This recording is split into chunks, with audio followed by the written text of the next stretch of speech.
Hi everybody, welcome to the show, the simulcast on Comcast Sportsnet. We are online at 1080thefan.com and of course here on the mothership, 1080thefan. You look dapper today. Parent-teacher conference. Oh, you had to look good for the teachers. You have to pretend that you're a decent parent. We are going to go, yeah, because you're not a decent parent, but you fooled them for one more day. Yeah, you just show up like twice a year, you say the right things, be like, you know, I'm working on it with my kid, he's going to stop punching people, and you need to move on. We're going to go straight to our first guest. We got Bert Sugar with his Lovable Losers and ALCS Game 5 live coming up at 5 o'clock, but this man is a busy man, so we're just dropping him in right off the top of the show. It is Trailblazers coach Nate McMillan. As promised, he is in studio, and you look great. You look well-rested and sharp and happy. You feel good? I feel great. I feel wonderful. The mustache is well groomed. You like that? Yeah, well, how many times a week do you have to go in there and kind of manicure that? Do you do it yourself, or is that a barbershop thing? No, I take care of it myself. I used to let the barber take care of it, but they don't know, quite what to do.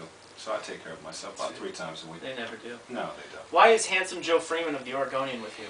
I know. He wanted to follow me around and see what the life of a coach is like. So he showed up at my house this morning about, 7:15? Out there? Dark outside. I get a phone call about 7 o'clock saying, look, I think I'm close. Could you look out the window? And sure enough, 7:15, he's sitting in my driveway. He's following me around and wanting to see what the life of the Blazers coach is like. Is that weird?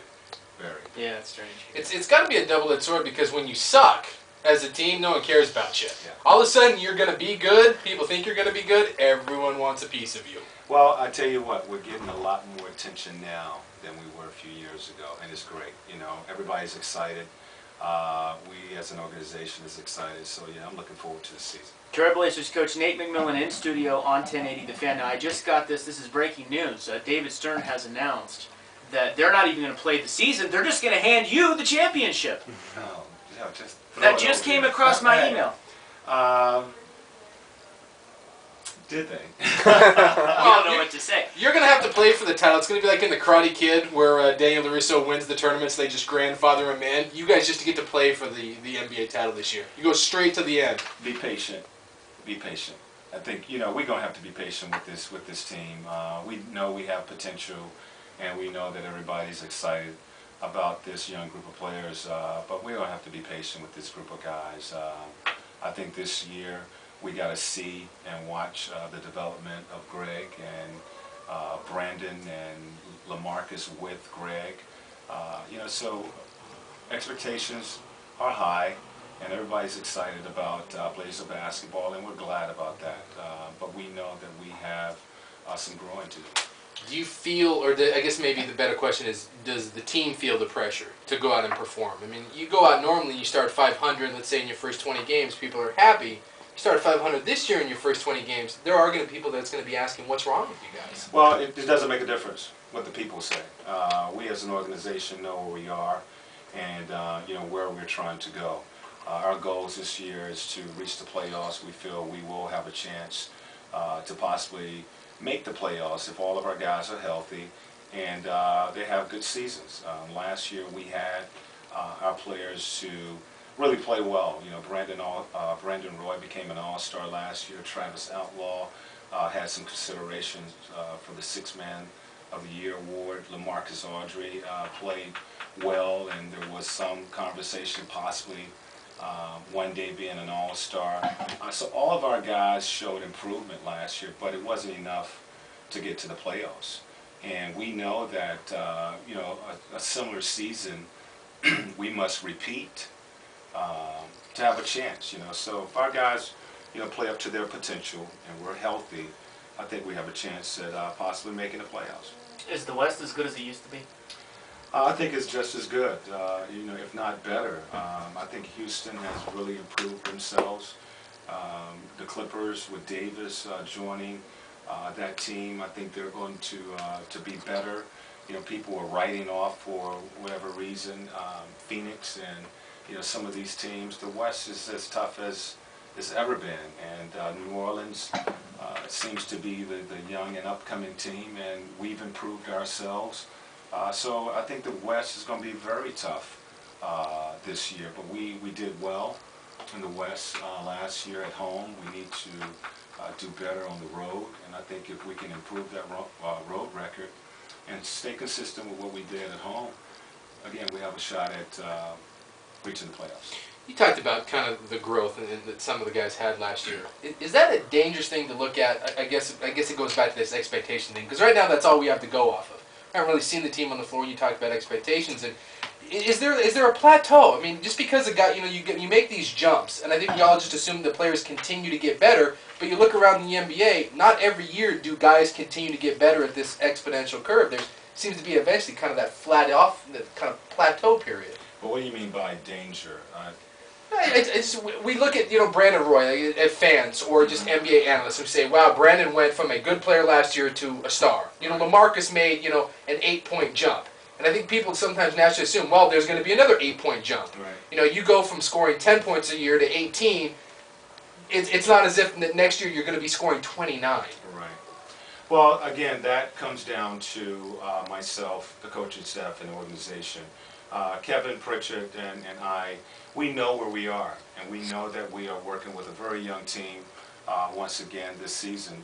We're not going to use that as an excuse. It's what it is, and these guys will have to grow together.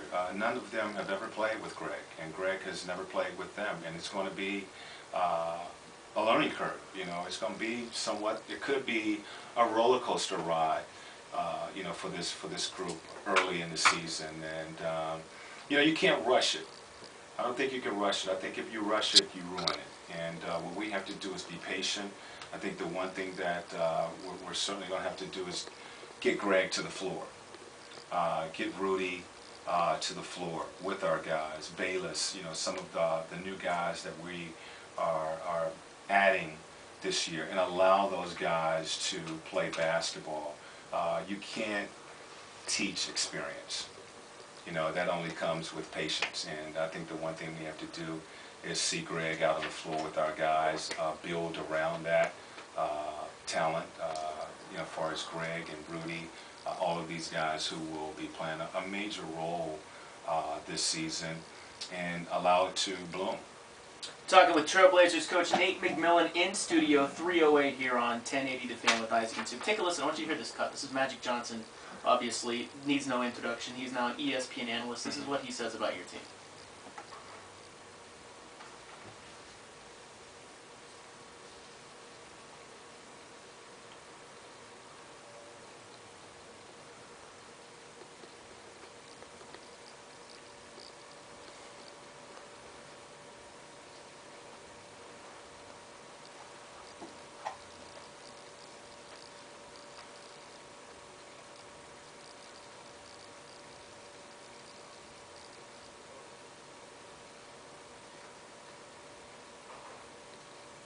What do you think when you hear that? I would agree with that. That's our goal, again, to make a run for the playoffs, and as soon as we can, put ourselves in position to one day win a championship. That's most athletic team in the NBA? I don't know. I mean, I haven't looked at the other teams to make that comment. We're very athletic, and we're very versatile. Most of our guys can play several different positions, and we can play, I think, a lot of different combinations. And I think we will possibly see a few different combinations as the season goes on. Right now, we're going to see something different simply because of injury due to Martell Webster being out for the next 2 months. We will have a different starting small forward in that position. So we have versatility, we have depth, and we've made the comment, we pretty much have 2, some 3 of everything, but the one thing we don't have is experience, and that's where the patience has to come into. Has it been a little disappointing that Travis Outlaw, Martell goes down, steps up, his position to lose, maybe hasn't performed as well as you would like or really grabbed that position? It's preseason. We still have a week and a half left in preseason. We still have 3 games to go. And I think Travis has done some good things. He's had a game or 2 where he hasn't shot the ball well. Now he's playing his true position, the small forward position. He's not playing that power forward position.